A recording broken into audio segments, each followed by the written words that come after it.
Bom dia, ou boa tarde, ou boa noite. Eu estou reativando este canal depois de muito tempo para tratar de um assunto muito importante neste momento. Bom, nós, ao longo de 2026, frequentemente vemos, ao ler notícias de política e de economia, vemos a notícia de que se o candidato Flávio Bolsonaro sobe nas pesquisas, a bolsa sobe, o dólar cai, e quando ele cai nas pesquisas, a bolsa cai, o dólar sobe.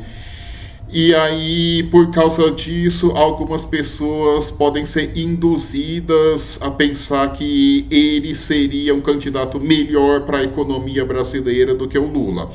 E até pessoas assim que têm repulsa até o que o pai dele coisas que o pai dele falava, como por exemplo, falou assim, brasileiro nada no esgoto e não acontece nada, então a pandemia não é nada de grave, ou então a deputada é tão feia que não merecia nem ser estuprada, ou então ele ia exaltar torturador do Congresso, ou então o próprio Flávio falando mal da juíza que investigava que julgou casos de milicianos e foi assassinada logo depois dela ser assassinada. Mesmo até algumas pessoas que têm repulsa a tudo isso podem acabar acreditando que para a economia ele seria melhor. Por isso eu achei muito importante fazer esse vídeo para mostrar assim que o fato, explicar por que ocorre essa reação de mercado financeiro à pesquisa eleitoral e mostrar que isso não faz com que não é por causa disso que o Flávio Bolsonaro é o melhor candidato para a economia. Ele pode até ser, mas não por isso. Brincadeira, não, tá só zoando. Ele não é o melhor candidato melhor para a economia, ponto final. Agora, acho que vamos começar. Então, agora vamos começar a explicar um pouco essa história de interação dos mercados financeiros com os acontecimentos políticos para entender por que os mercados financeiros reagem a eventos políticos dessa forma e por que isso não faz com que os que recebem a melhor reação do mercado financeiro sejam os melhores para a economia. Vamos começar com exemplos históricos. Em 1928, nos Estados Unidos, foi eleito para presidente o republicano Hoover, que pretendia continuar as políticas de livre mercado do Calvin Coolidge, e realmente os Estados Unidos estavam vivendo um boom econômico. Aí até logo depois que o Hoover foi eleito, as ações da Bolsa de Nova York dispararam. Assim, o mercado reagiu muito bem, mais um republicano favorável ao livre mercado sendo eleito. Bom, aí em 1929, um ano depois só, nem precisa entrar muito em detalhes sobre o que aconteceu. E aí, isso acabou chacoalhando o mundo, tudo.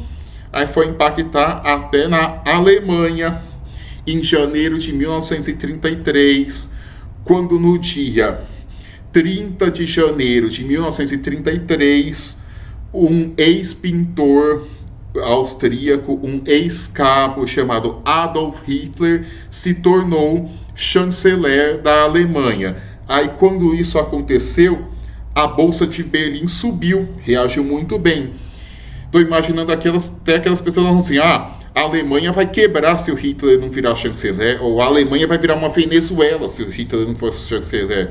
Será que poderia virar uma Venezuela? Não, até poderia, né, que a Venezuela naquele tempo era pobre, antes de ficar rica e depois ficar pobre. Mas deixa eu ver, não vamos falar dessa parte. Bom, mas aí o Adolf Hitler se tornou chanceler, com o mercado reagindo muito bem. E há outros paralelos que pode ser feito com a política brasileira. Na década de 1930, tinha um sujeito bem cafona, chamado Plínio Salgado, que ele até imitava o bigodinho e o uniforme do Adolf Hitler. E tinha o partido, que era a Ação Integralista Brasileira, cujo lema era Deus, Pátria e Família. Aí em 2022, o candidato que fazia o mercado reagir bem nas pesquisas, no mercado, que era o Jair Bolsonaro, num debate, chegou até a mencionar, é Deus, Pátria e Família. Bom, mas fechando esse parênteses tudo, agora vamos falar de assuntos mais recentes. No Brasil, em 1989, logo depois do Collor ser eleito presidente do Brasil, a Bolsa, tanto de São Paulo quanto do Rio de Janeiro, ainda existe a Bolsa do Rio de Janeiro, subiram, porque o mercado reagiu bem ao fato do Lula não ter virado presidente, né? Circulava até aquele temor de que o Lula poderia confiscar a poupança, essas coisas, tudo. Bom, o Collor, mesmo com o mercado reagindo bem, ele foi presidente do Brasil por 3 anos, e nos 3 anos que ele foi presidente do Brasil, o PIB per capita brasileiro teve crescimento negativo. Um pouquinho depois, no Reino Unido, em 1992, a eleição estava empatada nas pesquisas, tudo. Aí no dia, os conservadores surpreenderam e superaram os trabalhistas, e aí isso garantiu mais 5 anos de mandato de primeiro-ministro para o John Major. Ainda havia dúvida de quem ia ganhar, porque assim, muitos britânicos já estavam cansados de 11 anos de Margaret Thatcher, mas por outro lado, muitos não tinham confiança nos trabalhistas gerenciando a economia por causa da crise que tinha ocorrido na década de 1970.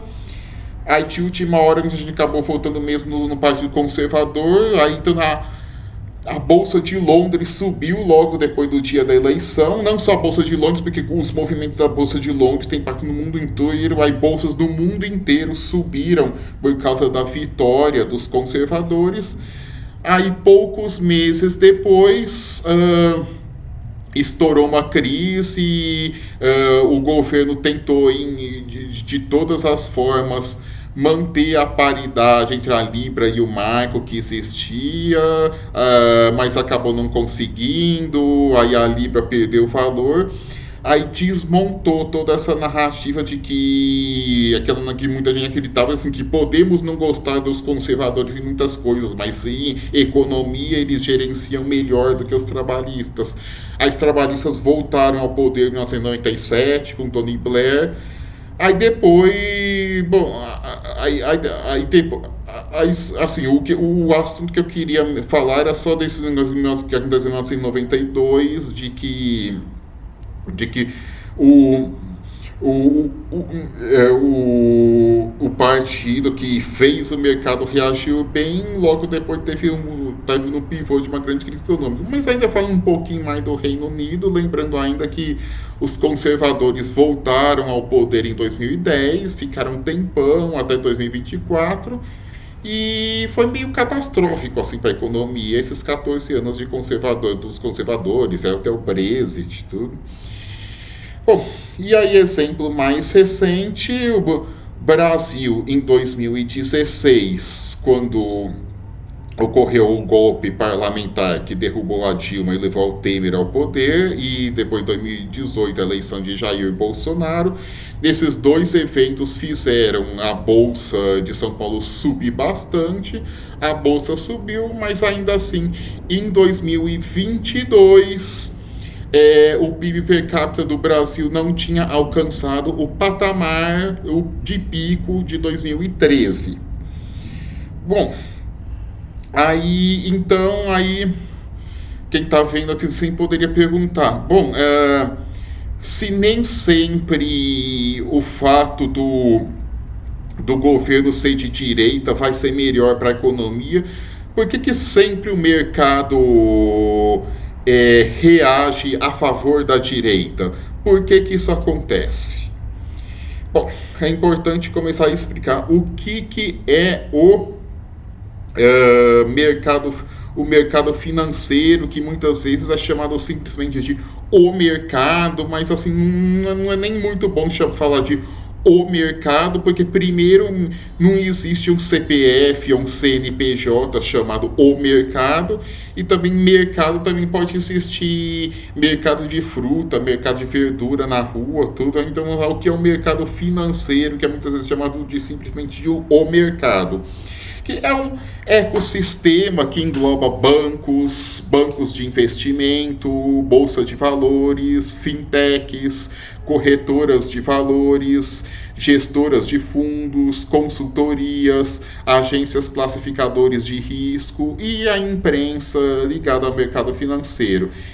E muitas vezes o mercado financeiro no Brasil é chamado de a Faria Lima, porque, embora não sejam todos, mas muitos endereços de empresas relacionadas ao mercado financeiro estão nessa rua em São Paulo, que é a Faria Lima, que é uma metonímia semelhante igual é feita a Wall Street para retratar o mercado financeiro dos Estados Unidos e a Citi para falar do mercado financeiro do Reino Unido. E aí a atuação dos agentes nesse mercado produz os maiores indicadores de como um país está cotado no mercado, que é tanto a cotação da bolsa do país, a cotação da moeda nacional, que muitas vezes a gente fala como está o dólar, mas na verdade o que quer dizer, a gente fala qual que é o preço do dólar, mas para falar como está o preço do real, é que o dólar é a moeda com a qual a maior quantidade de transações no mundo é feito, por isso é feita essa comparação. E também os juros futuros, ou seja, os 3 indicadores que mede como o país é visto pelo tal do mercado, é bolsa, câmbio e juros futuros. Aí o tal do mercado reagir bem bolsa sobe, dólar cai, juros futuros caem, e o tal do mercado reagir mal bolsa cai, dólar sobe, juros futuros sobem. E aí essas cotações todas ocorrem porque são resultados tanto de opiniões dos principais gestores dessas empresas de finanças, que muitas vezes têm um grande acesso não só à imprensa ligada ao mercado financeiro, mas à grande imprensa em geral, e também por causa da decisão de compra e venda de agentes, muitas vezes influenciados por essas opiniões de quem é top assim em banco de investimento, consultoria, gestora de fundos, corretora, tudo isso aí que eu já falei. Bom, e aí por que que muitas vezes acontece de eventos, quando há eventos políticos favoráveis à direita, o tal do mercado é dito que ele reage bem, e quando acontecem eventos políticos favoráveis à esquerda, ocorre do mercado reagir mal?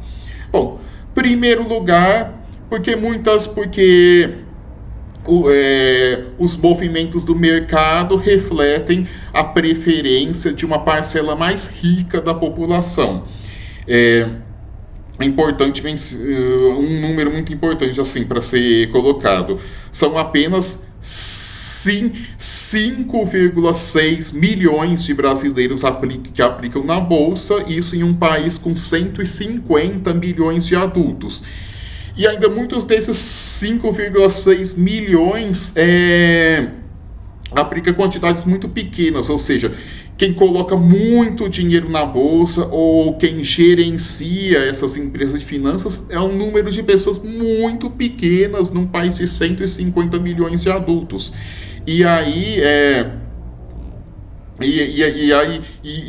é um grupo muito pequeno que compõe a parcela mais rica da população, ou seja, o tal do mercado reage bem e mercado reage mal é como se fosse uma pesquisa de opinião feita numa amostra não representativa da população.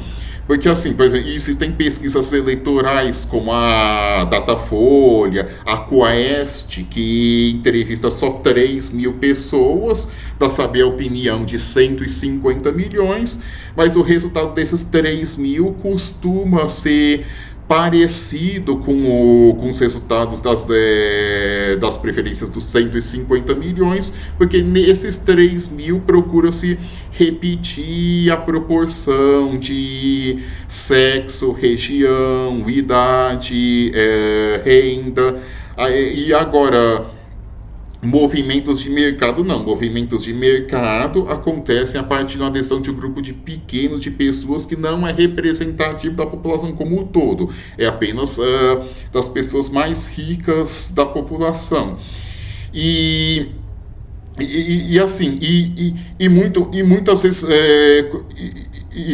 Muitas vezes esse negócio aí de mercado reagir bem com notícia boa para a direita e mercado reagir mal com notícia boa para a esquerda ocorrem por causa de decisões de agentes brasileiros, porque nessa semana já foi um pouco diferente, porque até teve lá o relator do JP, que afastou um pouco de estrangeiros na Bolsa, mas fora isso, o impacto dos estrangeiros era pequeno. O discurso de que o PT vai quebrar o Brasil pega muito mais na Faria Lima do que em agentes econômicos internacionais. Tanto que, assim, na década de 1950, muita gente de esquerda achava que era possível haver uma aliança da classe trabalhadora com a burguesia nacional contra a burguesia internacional. Agora, por incrível que pareça, hoje em 2026 parece mais fácil fazer uma aliança com a burguesia internacional contra a burguesia nacional. Aí ainda sobre investimentos, aí só um pequeno parênteses.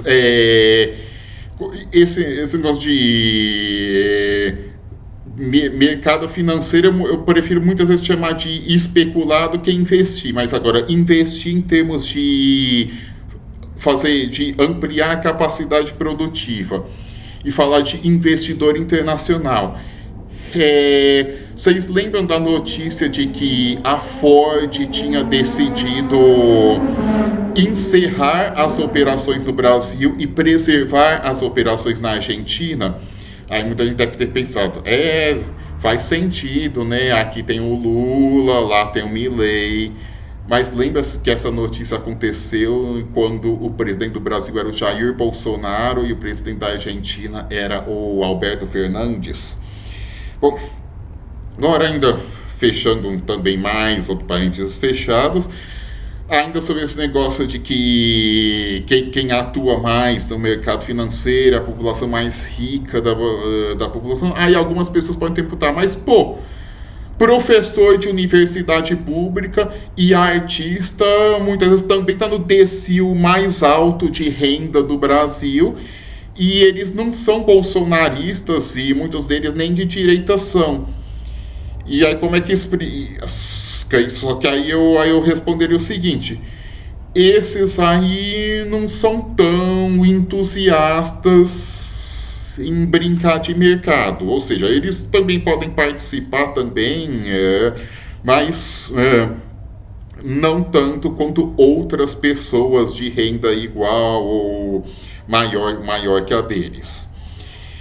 Bom, e aí, depois, como eu falei, primeiro lugar, mercado reflete preferências de uma população mais rica. Segundo, mercados como o agente do mercado financeiro, como qualquer agente econômico, tende a agir por meio de rotinas.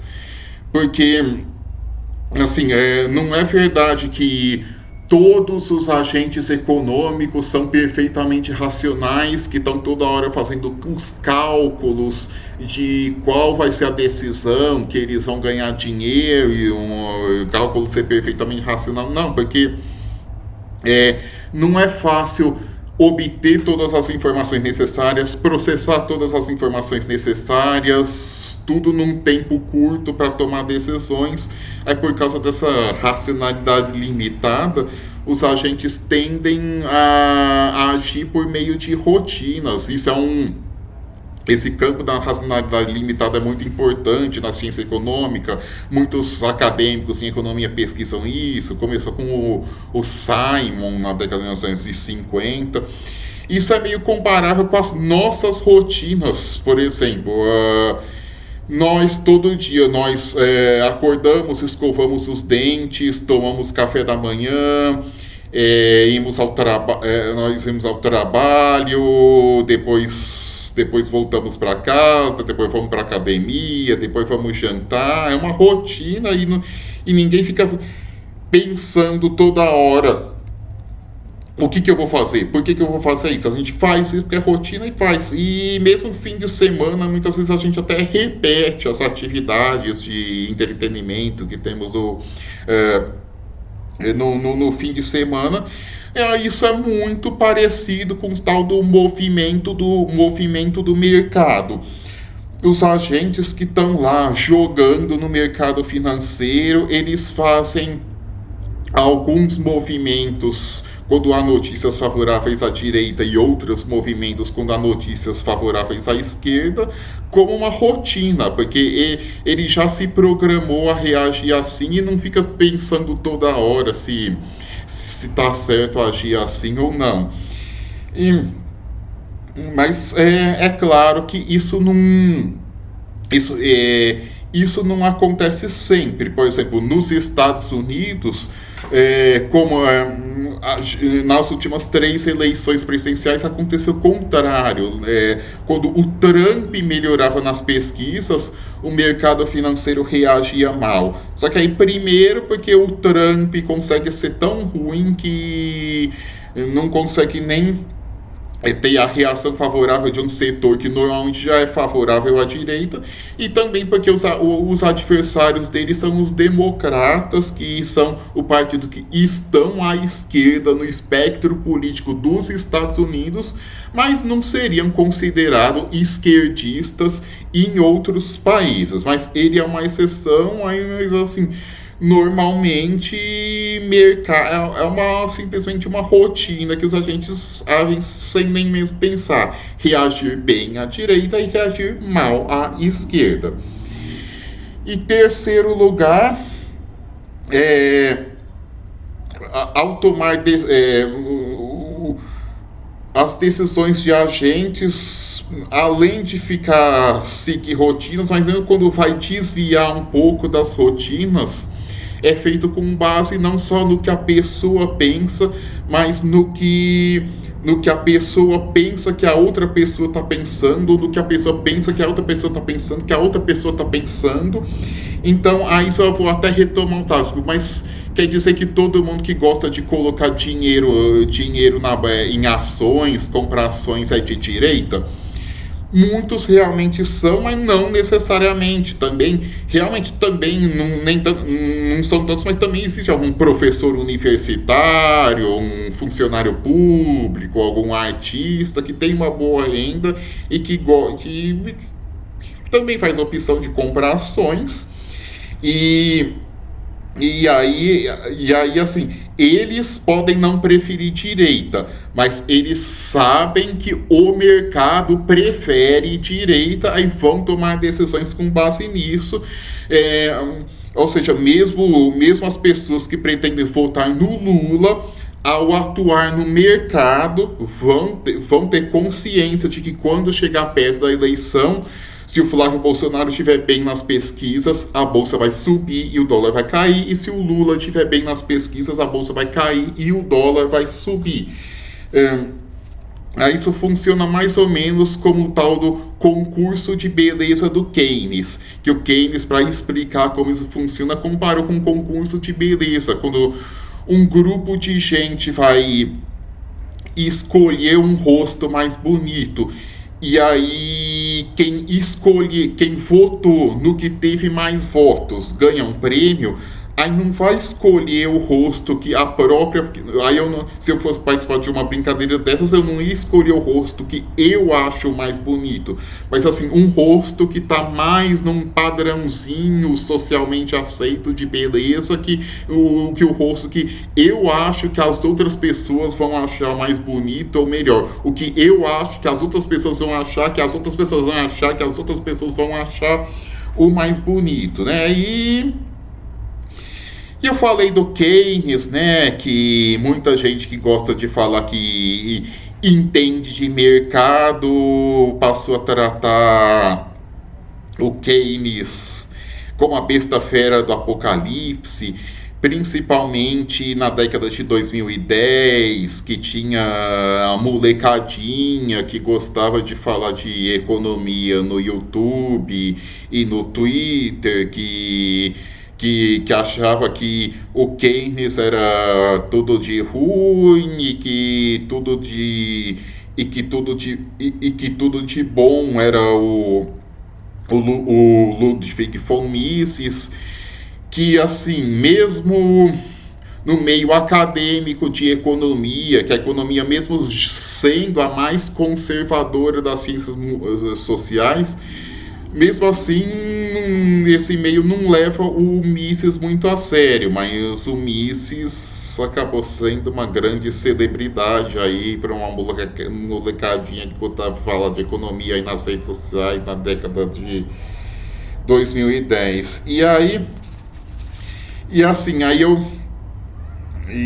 antes de passar para o próximo assunto, ainda falar em bolsa, é o seguinte: se algum amigo perguntar para mim, você recomenda eu aplicar meu dinheiro na bolsa? Eu responderia: olha, recomendo se você conhecer bem a empresa na qual você quer aplicar seu dinheiro, nas ações dessa empresa, e conhecer bem o setor, o ramo de negócios dessa empresa, para pensar como o ramo de negócios dessa empresa vai evoluir nos próximos 2 anos, para ter uma ideia de se essa empresa vai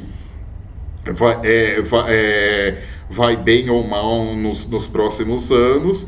Mas assim, se você quiser aplicar na bolsa só para pensar que vai ganhar dinheiro no movimento diário de sobe e desce, você vai perder dinheiro. Bolsa acaba sendo muitas vezes a bet esportiva da classe média alta. E acho que muitos desses influencers de finanças adoram sugerir que a classe média compre ações, porque acredito que isso seria um jeito de induzir a classe média a ter mais solidariedade com os ricos do que com os pobres. Porque ao comprar ações vai induzir a classe média a passar a ler um tipo de conteúdo para ficar por dentro, que é mais favorável aos ricos, tudo. Bom, até agora eu expliquei por que mesmo os candidatos de direita não são necessariamente os melhores para a economia, eles fazem o mercado reagir melhor.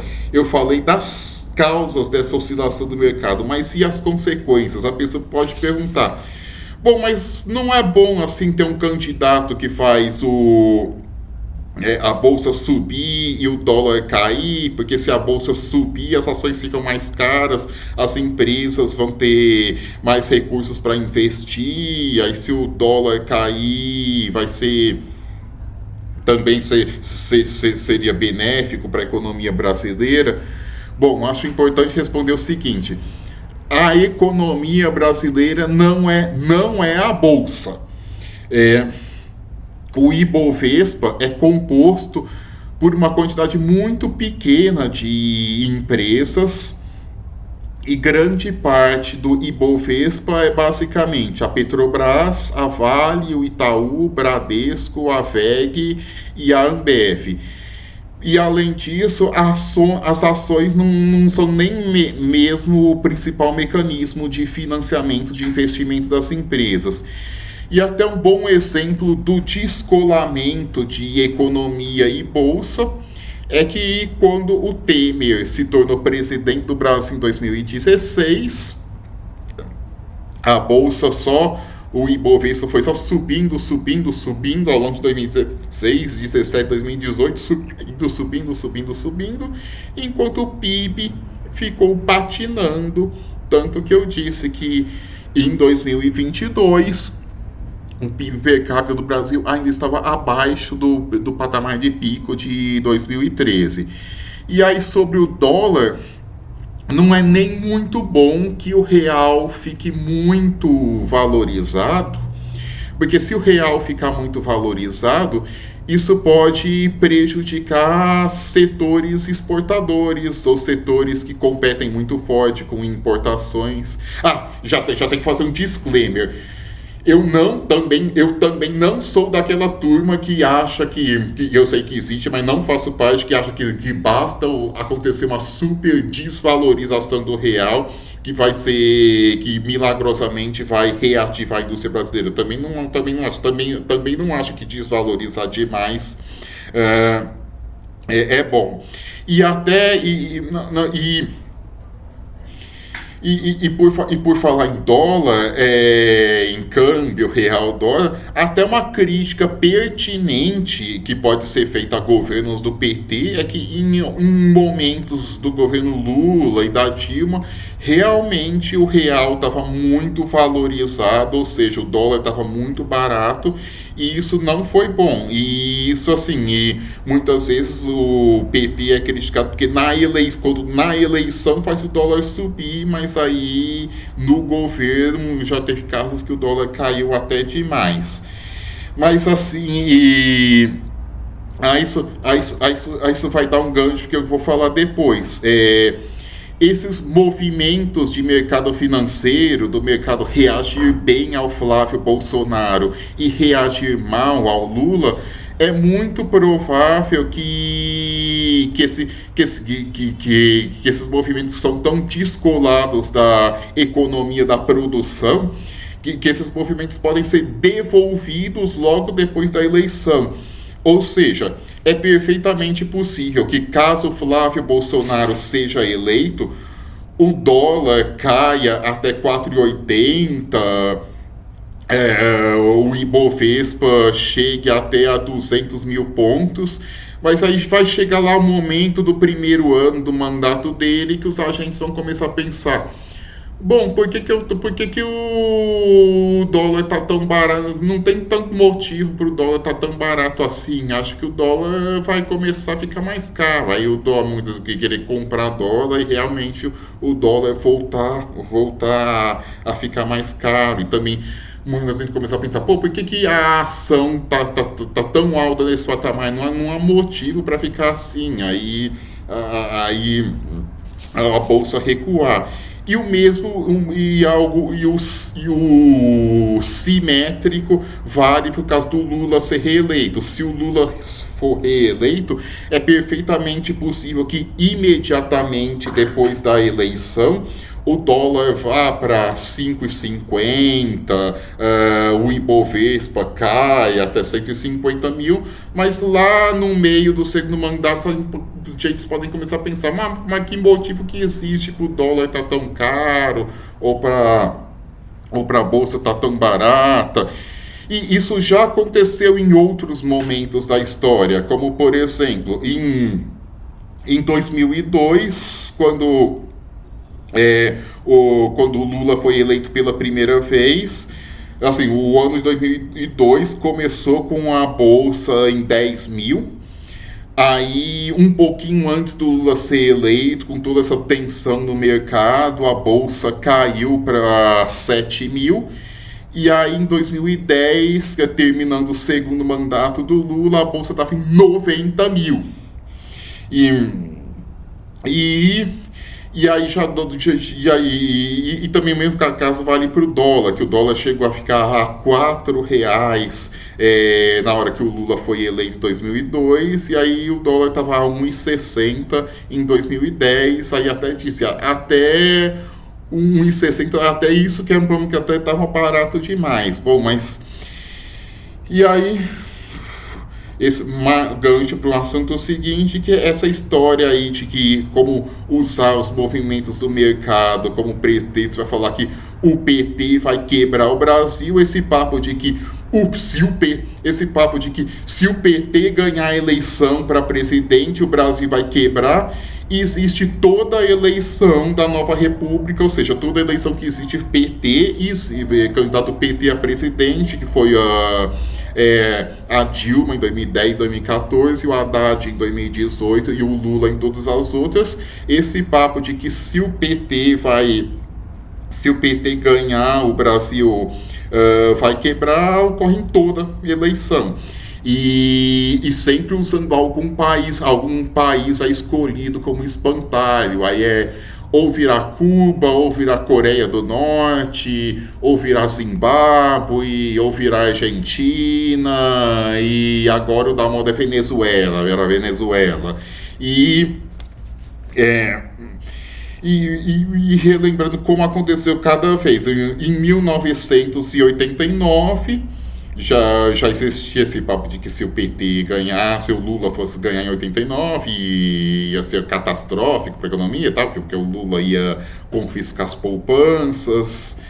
Em 1998 também poderia ser catastrófico para a economia brasileira se o Lula ganhar. Aí o Lula perdeu em 1998, em janeiro de 1999 o dólar que estava a 1,20 pulou para 2. E aí em 2002, como eu já contei essa história, e mais um adendo nessa história, em 2002 todos esses meios de comunicação ligados ao mercado pregavam pânico, não só se o Lula ganhasse, como também se o Ciro Gomes ganhasse. Bom, o Ciro Gomes agora, que parece que está querendo ganhar um agrado desse pessoal que o atacava antes dele e que estou achando que não vai ganhar mesmo assim. E assim, aí em 2002 teve esse papo de que mais uma vez que se o PT ganhar, o Brasil vai quebrar. Aí em 2006, de novo, esse papo se o PT ganhar, o Brasil vai quebrar. 2010, novamente, esse papo de que se o PT ganhar, o Brasil vai quebrar.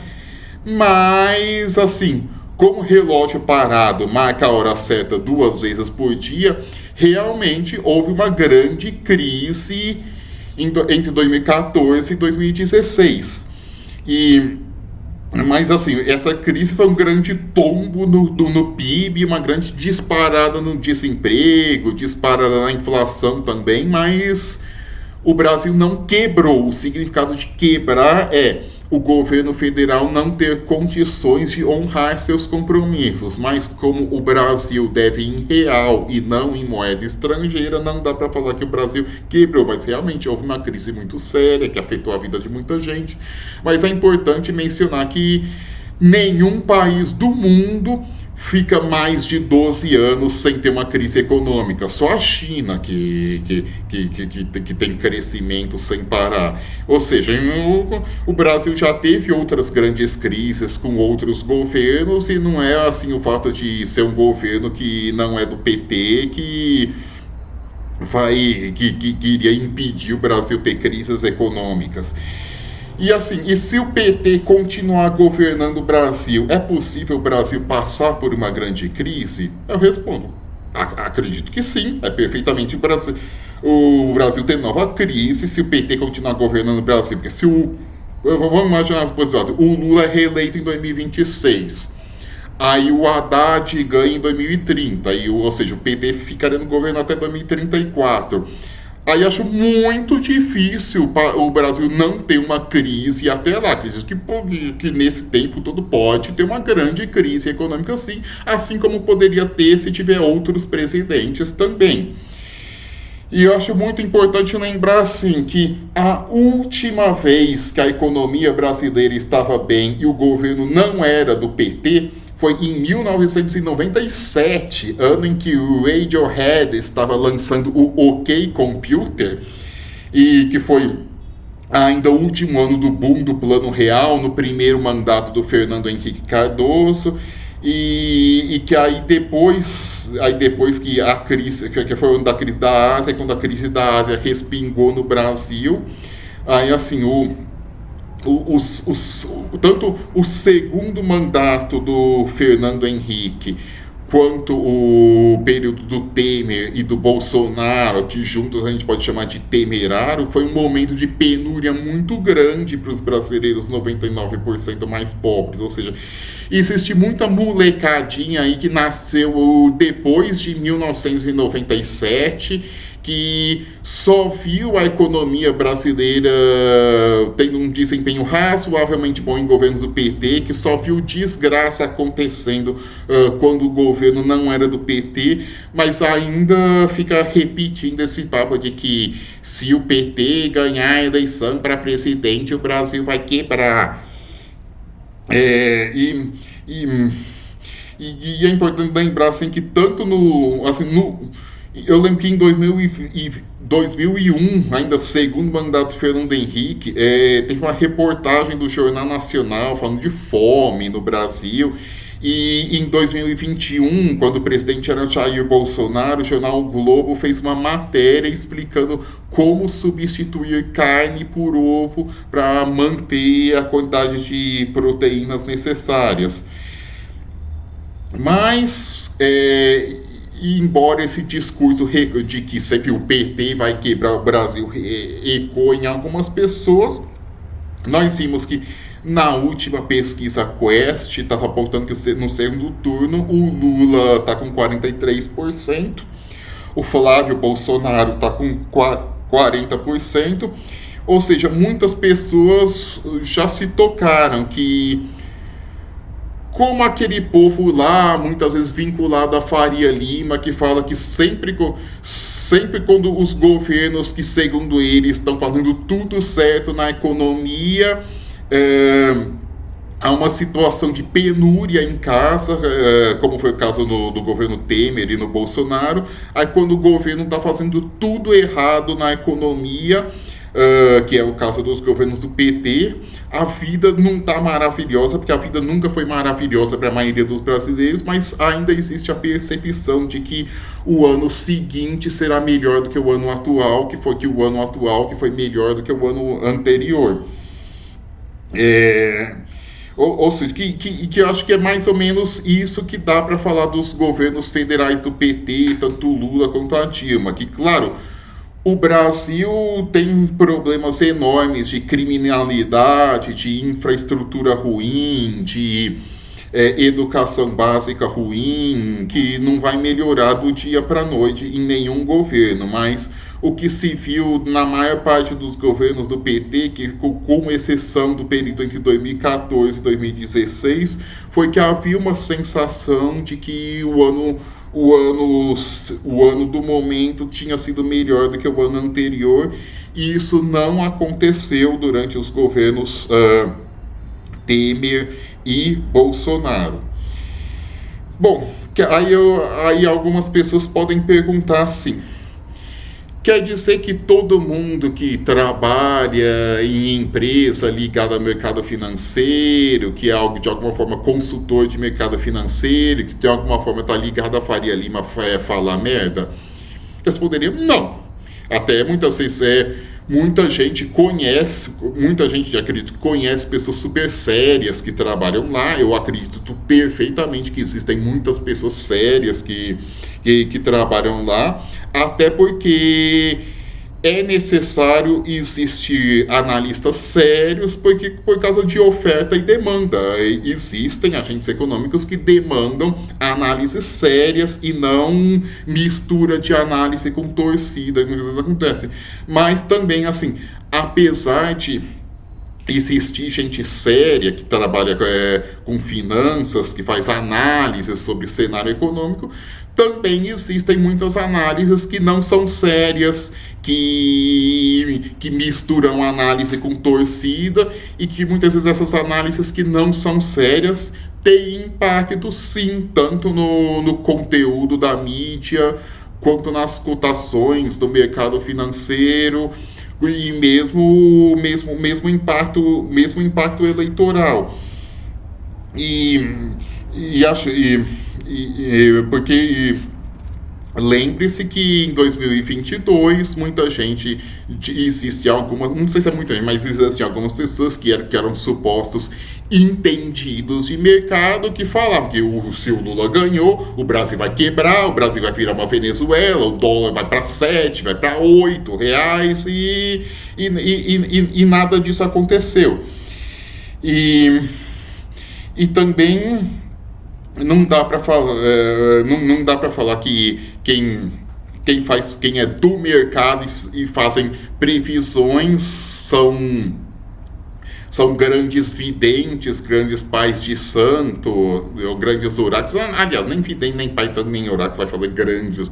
Isso eu também não acredito nisso, mas assim. Porque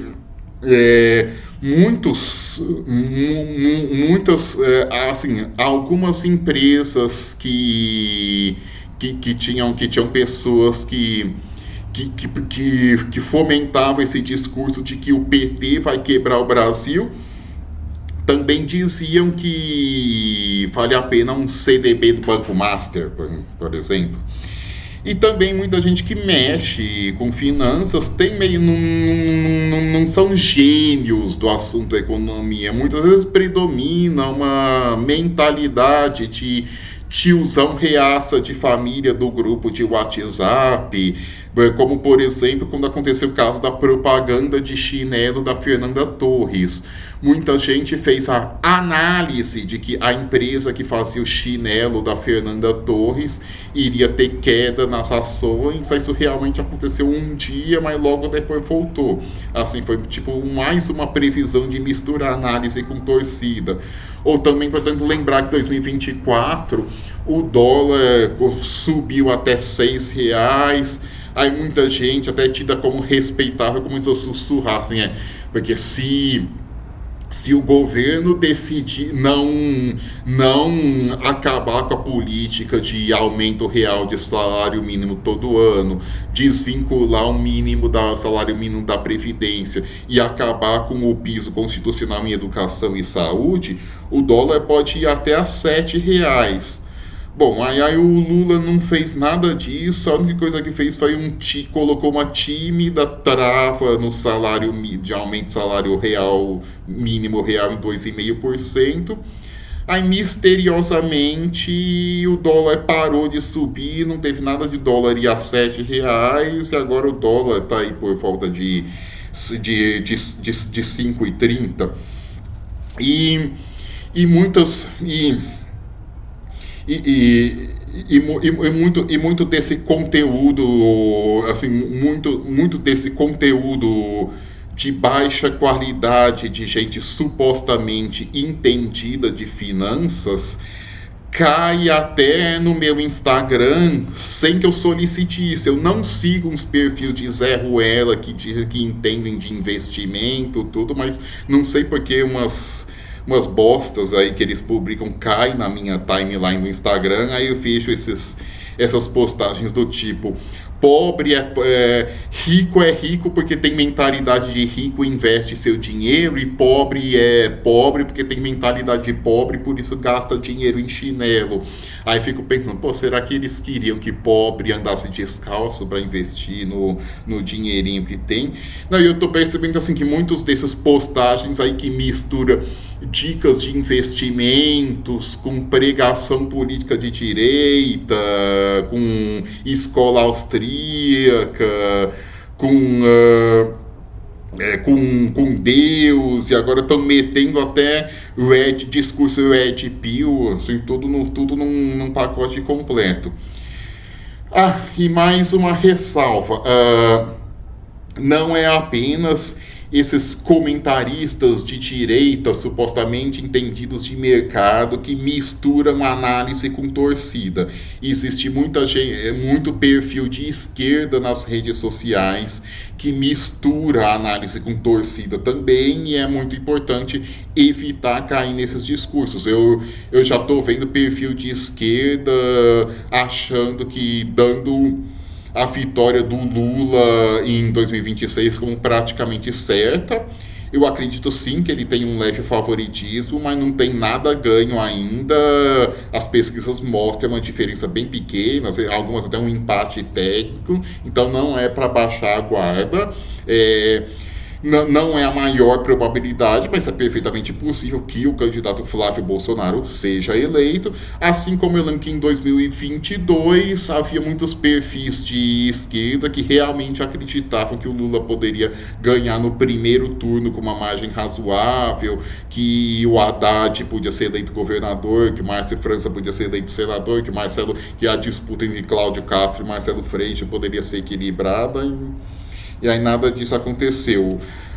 Ou seja, também existe mistura de análise com torcida no campo da esquerda, mas isso não é tão amplificado quanto a análise, essa mistura de análise com torcida feita pela direita, que tem muito mais meio de impulsionar esse conteúdo. E também é importante lembrar que os economistas acadêmicos são diferentes desses tais entendidos de mercado. E não estou falando só de heterodoxo da Unicamp e da UFRJ. Se você observar o ranking Ideias REPEC, que é um ranking que considera citações e publicações de economistas que até favorecem os ortodoxos, porque as publicações ortodoxas dão mais pontos. Se você observar o ranking dos 200 economistas acadêmicos mais prestigiados do Brasil, desses 200, em 2022... apenas um deles, o Adolfo Salsicha, participou ativamente da campanha, apoiou ativamente o Jair Bolsonaro. Aí eu achava, por isso assim, eu acho meio estranho assim, porque assim, não concordo com que os Bolsonaros falam de ditadura, não concordo com aquelas frases racistas, machistas, homofóbicas, mas acho que eu vou ter que acabar pessoas que, assim, eu diria, pessoas que supostamente não concordam com as coisas que ele fala de ditadura, de racismo, machismo, homofobia, mas dizem que tem que votar nele porque tem medo do que acontecerá com a economia se eles não ganharem. Mas estranho, eles têm raciocínio assim, mesmo se as pessoas os pesquisadores mais prestigiados em economia do Brasil não endossam esse discurso. E por fim, eu falo o seguinte: mercado financeiro em si não é ruim e você também tem que cuidar bem das suas finanças, ou seja, por isso é bom sim acompanhar pessoas que falam de dinheiro, porque já houve momentos, não agora, mas já houve momentos em que a poupança rendia menos do que a inflação. Aí deixar dinheiro na poupança significava simplesmente perder dinheiro. Então é bom sim acompanhar quem tem informações sobre lugares melhores para colocar seu dinheiro. Mas, como eu disse, se você não entender muito de empresas, a ação não pode ser um bom caminho, mas também você pode pesquisar várias possibilidades de fundos de renda fixa que bancos oferecem. E também existem muitas pessoas que falam de finanças, de dicas de investimento, que não transmitem junto esse besterol bolsolavista junto, que aí eu mencionaria como exemplos o José Cobori, a Nath Finanças, a minha ex-colega Carol Brandão, vocês poderiam acompanhar. Então, eu acho que eu não sou bom de falar com câmera, por isso o jeito que eu falo pode não ser muito agradável de ver, mas eu achei que esse assunto era muito importante para ser mencionado agora. Então, eu espero ter ajudado a esclarecer quem pensava que o fato do mercado reagir bem ao Flávio Bolsonaro seria um sinal de que ele é um bom candidato para a economia, o que não é. Espero ter esclarecido. Eu não vou continuar fazendo vídeos com muita frequência quando fazia antes. Eu fazia só bem de vez em quando, mas esse é um assunto muito importante, estou falando agora. Aí, se você gostou desse vídeo, achou esse vídeo importante, eu gostaria muito que você desse um like, comentasse e ajudasse a divulgar também. E aí, tchau e talvez até o próximo.